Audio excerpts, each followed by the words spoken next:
नमस्कार, बहुत बहुत स्वागत आपका। आप देख रहे हैं हमारा बेहद खास कार्यक्रम रणनीति। आपके साथ मैं हूं कुणाल गोस्वामी। तो लोकसभा चुनाव 2024 कुछ ही पलों के इंतजार के बाद हम सबके सामने है और इस चुनाव को देखते हुए रणनीति बनाई जा रही है, रणनीति बिठाई जा रही है। मौजूदा रणनीतिक स्थितियों को देखते हुए लोग अपने दुश्मन और दोस्तों को चुनने का काम भी कर रहे हैं और ऐसे में जिस तरह से रणनीतियां बनाई जा रही हैं, मोहरे सेट किए जा रहे हैं ताकि इस चुनावी बिसात को अपने पक्ष में किया जाए, हवा सियासी तौर पर अपने पक्ष में बहा जाए। बिहार एक ऐसा राज्य बनकर उभरा है जिसने सबको हिलाकर रख दिया है। बिहार एक ऐसा राज्य है जहां पर चुनावी गठबंधन के लिहाज से अगर कहा जाए चुनावों की एक्सपेरिमेंट की फैक्ट्री है, लेबोरेटरी है, तो आप उसको कम नहीं मानेंगे, क्योंकि हर साल दर साल इस तरह के चुनावी समीकरण वहां निकलकर सामने आते हैं जो हर किसी को हैरत में डाल देते हैं। और इन चुनावी समीकरणों के बीच कोई एक ऐसा खास व्यक्ति है जिसका नाम है नीतीश कुमार। जी हां, नीतीश बाबू जो बिहार की सियासत के केंद्र में है, उनके धुरी के आसपास के जो तमाम लोग हैं, पोलर्स जो हैं, वो बदलते नजर आते हैं। जब जब वो अपने आप को अनसेफ महसूस करते हैं, उनके आसपास के दोस्त और दुश्मन बदलते नजर आते हैं और एक बार फिर से बिहार में कुछ ऐसी स्थिति बनकर निकलकर सामने आ रही है।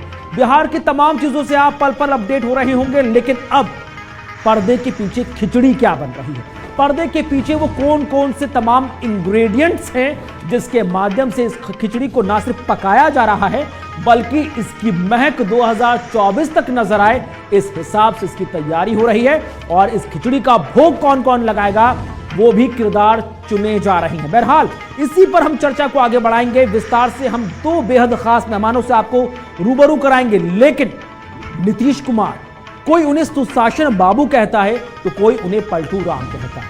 क्या कारण है जिसकी वजह से उनको ये नाम मिलते नजर आ रहे हैं? एक एक करके हम आपको बता रहे हैं कि आखिरकार नीतीश कुमार जी को सुशासन बाबू या पलटू राम क्यों कहा जाता है।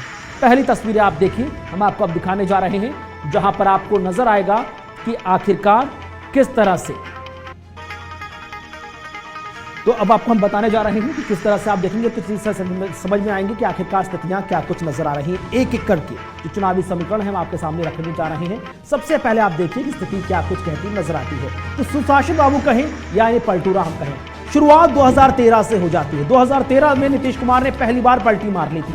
2012 जब 2014 की तैयारी हो रही थी, 2012 में एनडीए ने नरेंद्र मोदी को प्रधानमंत्री पद के चेहरे के तौर पर पेश कर दिया था।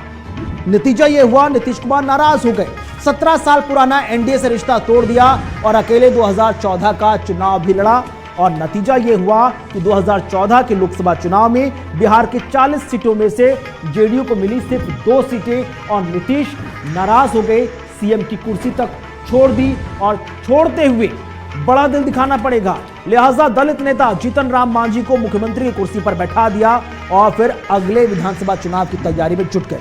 पहली बार ये पलटी मारी थी। उसके बाद हम आपको बताते हैं कि फिर क्या करा उन्होंने। 2015 में फिर पलटी मारी। 2015 में चुनाव में नीतीश कुमार और लालू यादव ने मिलकर सरकार बनाई। 2015 में विधानसभा चुनाव हुए थे, जेडीयू और आरजेडी ने सरकार को 2 साल उनके पूरे भी नहीं हुए कि गठबंधन में दरारें सामने आ गई। पल पल की अपडेट। नीतीश कुमार दरअसल नोटबंदी और जीएसटी जैसे मुद्दे पर बीजेपी का समर्थन कर गए थे। बीजेपी का समर्थन आरजेडी को कैसे गले से उतरता, लिहाजा नाराज हो गए। इधर केंद्र की सीबीआई ने लालू यादव के परिवार के सदस्यों के खिलाफ मानहानि, जो भ्रष्टाचार के मामले थे, उन्हें दर्ज कराए, जिसने इस गठबंधन की दरारों को और बढ़ाने का काम किया। इसके आगे फिर पलटी मारी। 2017 में उन्होंने तीसरी बार पलटी मारी। नीतीश कुमार ने दरअसल नाराजगी के बाद इस्तीफा दे दिया। महागठबंधन की सरकार गिर गई 15 घंटे के अंदर। जी हां, महज 15 घंटे के अंदर नीतीश कुमार बीजेपी और कांग्रेस के साथ सरकार बनाते नजर आए और हमने देखा कि 2022 में फिर से नीतीश कुमार ने चौथी बार भी पलटी मारी।